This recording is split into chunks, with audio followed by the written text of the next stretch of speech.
Aujourd'hui, on va apprendre ensemble à faire un beat japonais, alors que tu fasses de l'électro, que tu fasses du lofi, du hip-hop, des instruments, je m'en fiche. Tant que tu fais de la production musicale, cette vidéo, elle est pour toi. Et elle peut t'intéresser parce que je vais partager plein de tips, plein d'astuces pour avoir ce côté exotique, ce côté japonais dans ton instrument.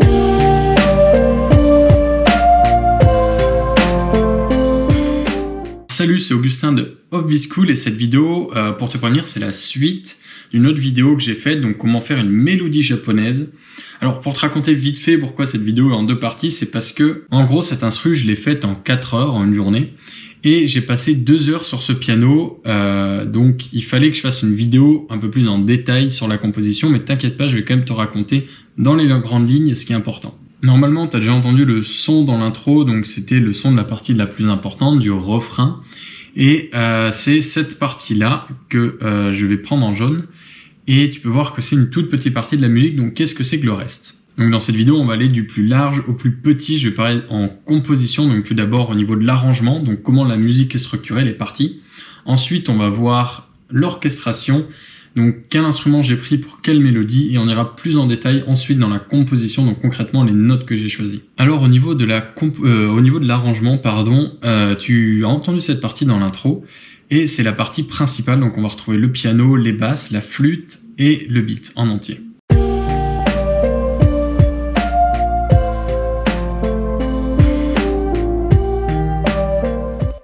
Ensuite, on a une seconde partie avec un loop différent. Vu que c'est du lofi, on parle plutôt de loop, on parle pas vraiment de refrain et de couplet. Et justement, ça va ressembler à ça. Donc on abandonne la flûte japonaise que tu as pu entendre pour un koto qui est un instrument à cordes japonais.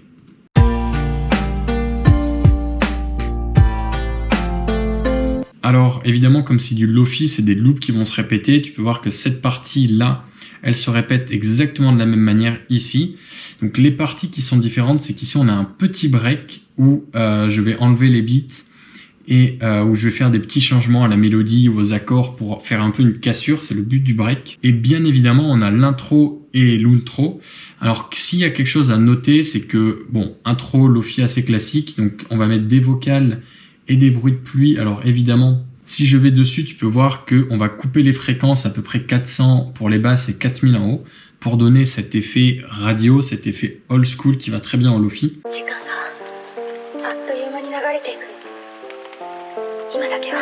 C'est ce qui fera notre intro. Généralement, quand les vocales et les bruits d'oreilles ou les bruits de vinyle disparaissent, on met le beat en lofi. J'ai pas voulu faire ça sur le coup, j'ai voulu laisser patienter. Sachant que là, on joue uniquement les accords de mon piano, et là, il y a l'accord et la mélodie. Et je trouvais que ça apportait assez de changements pour faire un début assez tranquille. On n'a pas besoin d'amener le beat directement. Donc, on a pareil à la fin, où on va retrouver, où le son va petit à petit repasser en mode radio, avec très peu de basses et très peu de hautes fréquences.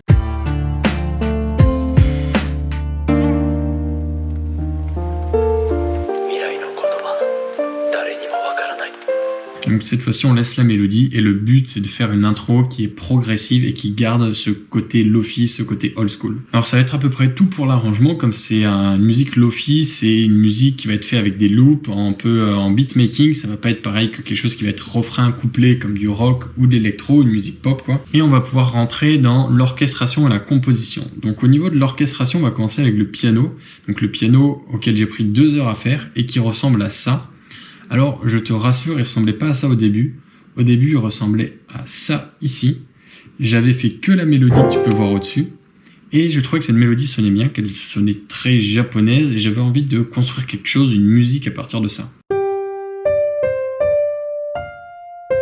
Ensuite, j'ai un peu galéré à faire les accords parce que si on observe la mélodie, tu peux voir, à l'exception des dernières notes évidemment, tu vois que j'utilise que 4 notes, c'est très très peu pour une mélodie, mais ça marche. Et c'est surtout parce que je fais une mélodie japonaise. Donc une mélodie japonaise, pour la faire, tu peux utiliser la gamme de Yo, qui est une gamme majeure. En fait, c'est la gamme majeure, mais sans la 3 et la 7. C'est comme si tu utilisais une gamme majeure, mais tu n'avais pas le droit d'utiliser le 3e degré et le 7e degré. Et donc, ce que je te disais, c'est que je galérais un peu pour les accords parce que, justement, j'avais pas l'habitude de composer une mélodie uniquement avec cette gamme de Yo. Et il s'avère que les accords, par contre, on est en gamme majeure, donc c'est exactement la même gamme, c'est la gamme de A dièse majeur. Je sais, c'est pas banal. Ce qui fait que là, je vais avoir le droit d'utiliser tout 7 notes, contrairement ici où je vais en utiliser seulement 5. pour rester dans la gamme de You. Donc au départ, les accords étaient aussi plaqués parce que c'est plus simple, je trouve ça plus simple de composer comme ça, mais évidemment, ça sonnait pas très bien et il fallait que je les retravaille. Donc après travail, ça a donné ce résultat-là. Donc la mélodie n'a absolument pas changé, ce qui a changé, tu peux voir, c'est les accords. Ce qu'on va faire, c'est que si tu regardes ici, j'ai besoin de D, de G, oui c'est bien G, et de A dièse. Alors ce que je te dis, c'est le nom des notes, en fait c'est la notation anglaise, A, B, C, D, E, F, G. Et nous, le C, c'est ce qu'on appelle le Do, et moi je me suis habitué en fait à cette notation anglaise parce que les logiciels de production musicale sont comme ça. Donc bref, on a D, on a G et on a A dièse, et si je vais voir ici, cet accord qui a l'air beaucoup plus compliqué, mais en fait pas du tout. On retrouve A dièse, on retrouve le D, on retrouve le G, encore A dièse et encore le D. Et en le jouant décalé, en les jouant sur une plus grande amplitude, ça va faire comme un vrai pianiste et ça va avoir un côté de composition qui est beaucoup plus intéressant et beaucoup plus intense.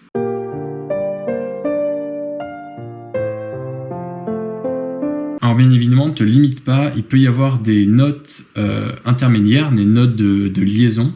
Et là, très probablement, tu peux voir que c'est un bordel niveau notes. J'en ai très probablement utilisé ici. Donc voilà, il y a tout qui commence par ce piano, qui est joué avec tout d'abord un piano normal, et un Rhodes, qui est un piano électrique que j'adore, qui est très doux, qui va apporter de la présence au piano et qui va l'arrondir pour un côté un peu plus chill, un peu plus lofi. Au niveau du sound design, ce que je peux te faire remarquer, c'est qu'il y a le preset vinyle de Isotope, il est gratuit, tu peux le récupérer sur le site d'Isotope. Donc si on écoute, ça ajoute un petit côté vinyle qui est très subtil. Si je passe en 1930, là tu vas l'entendre. Mais ça fait trop et je voulais garder ce côté old school lofi sans trop en abuser. La deuxième chose à remarquer, c'est la toute petite reverb. Alors oui, il y a beaucoup d'effets, c'est un peu un bordel. Mais c'est cette toute petite reverb qui dure moins d'une seconde et qui permet de faire cet instrument plus réaliste, parce que sans reverb, ça l'est pas trop. Et c'est beaucoup plus réaliste, non seulement, mais en ayant une reverb aussi courte, on garde ce côté piano intimiste qui est joué très proche de nous, comme si le pianiste était juste sur la chaise à côté de moi, en tout cas quand tu l'écoutes au casque, et qui contribue à cette ambiance cocooning qu'on veut créer dans ce morceau lofi. Alors la deuxième chose qui a été ajoutée, c'est cette flûte japonaise qui reprend tout simplement la mélodie. Et ce qui peut être noté encore une fois, c'est que si tu écoutes cette flûte japonaise, elle met un petit moment à partir. Il y a une espèce de petit décalage, c'est le jeu de la flûte, c'est normal. Mais j'ai voulu arrondir ça, un peu comme j'ai fait au piano, et j'ai ajouté un piccolo qui a la particularité, en tout cas dans les VST, dans les instruments enregistrés virtuels, d'être très plat, qui permet d'apporter de la douceur à la flûte, comme j'ai fait avec le Rhodes et le piano. C'est très subtil encore une fois, mais c'est ça qui fait, c'est des petits plus en fait qui rendent les sons plus pro, plus propres. Et encore une fois en fait sur les deux instruments, tu vas retrouver le vinyle, donc pour le côté old school. Et ce qu'il faut faire attention, ça c'est vraiment un tip qui peut t'intéresser si tu mets un vinyle sur une flûte, c'est que ça va avoir tendance à saturer le son ou à accentuer trop les aigus. Le problème avec ce genre d'aigus, c'est que les oreilles humaines sont très sensibles et c'est très rapidement hors de contrôle. On a une flûte qui sature ou qui fait tout simplement mal aux oreilles, qu'on a besoin de baisser, et les parties basses, du coup les parties graves, sont trop basses pour être écoutées. Donc ce que j'ai fait, c'est que j'ai utilisé un de-esser qui est normalement un compresseur de haute fréquence, donc c'est quelque chose qui réduit uniquement la puissance de haute fréquence. Normalement ça s'utilise sur une voix pour réduire les S lors de l'enregistrement, et là je l'ai utilisé sur la flûte, donc tu vas voir que si je le joue, tu vas voir que pour les notes graves il n'y a pas beaucoup de réduction, et quand ça va vraiment dans les aigus et que ça peut agresser l'oreille, la réduction est activée et ça me permet d'avoir une flûte qui est beaucoup plus contrôlée et beaucoup plus simple à mixer aussi. Bon, ici c'est ce que j'ai appelé la small melody, donc il y a deux instruments à cordes, un japonais et un chinois, qui vont être là uniquement pour doubler la mélodie en fait dans les temps forts. Tu peux voir que c'est vraiment tout petit, enfin pas tout petit mais c'est vraiment très faible. Si je le joue, tu vois que c'est vraiment au fond, ça joue vraiment un petit plus. Mais bon, c'est ça qui font que ta musique a une ambiance qui se dégage et qui se différencie des autres. Alors la dernière partie de la composition, c'est la basse, et sur le coup, je voulais même pas en mettre au début parce que je voulais qu'on se concentre vraiment sur les accords, vraiment sur la mélodie. Mais au final, sans basse, en fait, le mix sonnait creux, il sonnait vide, il n'y avait pas de fréquence, de basse fréquence, et même si tu as très probablement pas entendu la basse, tu n'as pas vraiment entendu les mouvements qu'elle a fait, les mouvements mélodiques, c'est parce qu'elle suit tout simplement les notes les plus basses des accords. Donc il n'est pas tout le temps la fondamentale, attention dans ce cas-là. Donc garder cette basse très simple va permettre à mon mix de sonner pro, de sonner avec un son complet, mais sans prendre par-dessus le reste des instruments. Même si je te fais écouter, tu vas voir, je vais te retirer la basse. Tu ne l'entends pas, mais à partir du moment où je le retire, tu auras l'impression qu'il manque quelque chose. Est-ce que tu le sens? Attention, je la remets.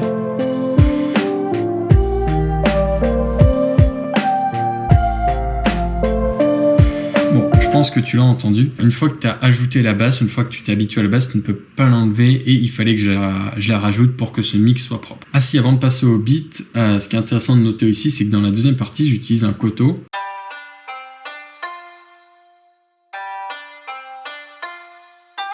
Ça sonne vraiment japonais, j'adore le son de cet instrument et c'est un koto de Logic Pro. Donc si tu as Logic Pro, tu as accès au koto. Donc tu tapes juste Japan ici et c'est celui-là. Ce qui est juste intéressant de noter avec celui-là, c'est que tant que les notes sont pas à la vélocité maximum, ça va simplement être un coup de corde, enfin un grattage de corde normal, j'ai oublié le terme. Mais si la vélocité maximum, on va voir le petit tremblement qui rend vraiment cet instrument caractéristique du Japon. Et pour l'accompagner, pour donner un peu de rythme, on a un tout petit violon qui a exactement le même but que la basse, c'est rajouter de l'ambiance, c'est avoir un petit bruit en fond qui va manquer si tu l'enlèves mais qui ne s'entend pas lors de l'écoute. Donc ensemble.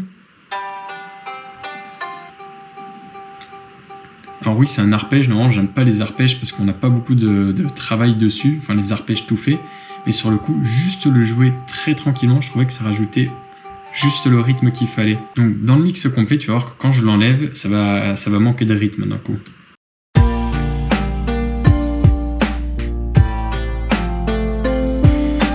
C'est très subtil, mais c'est les petits trucs qui sont, je trouve, super importants. On va passer au beat. Le beat, il est simple. Alors, c'est un beat lofi, et comme je t'ai dit, je voulais faire une musique qui était vraiment calme, vraiment chill. Donc le but, c'est pas que le kick ressorte, le but, c'est que le kick accompagne cette mélodie et les accords et permettent à ces derniers de s'exprimer au mieux. Donc voici à quoi le kick ressemble.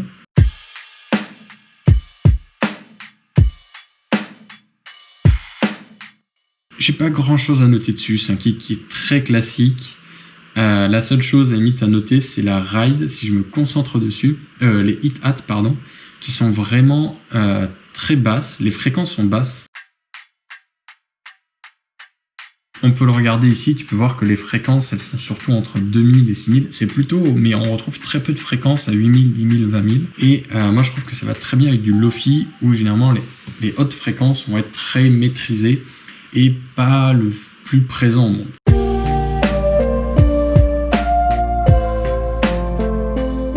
Donc voilà, je pense que j'ai fait le tour. Donc en faisant une entrée, une intro avec des vocales japonaises,